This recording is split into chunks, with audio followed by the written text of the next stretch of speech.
रज तीन दिन पर आज बसुमती स्नान कटक जिला सालेपुर गोपीनाथपुर गाँव में गृहिणी मैंने एकाठी हुई धरणी माँ के उद्देश्य पूजा कर माँ बसुमती को रज तीन दिन चषा पुओ भूमि स्पर्श कर न था। बसुमती स्नान सारिबा परे चाष कार्य आरंभ करिथाय।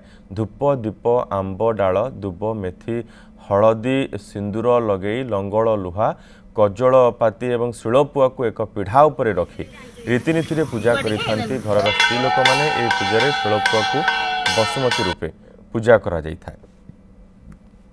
आमे रज 3 दिन पालन पर चतुर्थ दिनटी बसुमती स्नान भावे पालन करू।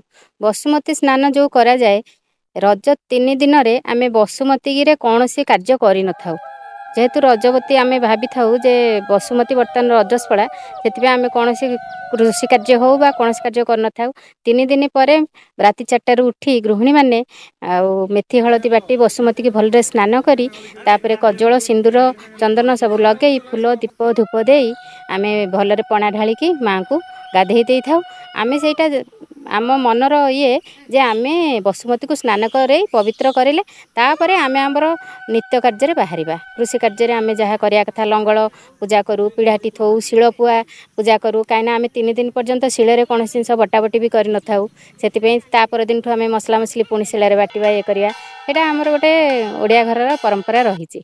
ये 3 दिन पर बसुमती गाधुआ पर कौन हुए ना प्रत्येक कृषक माने प्राय तांकर कार्यक्रम आरंभ करती।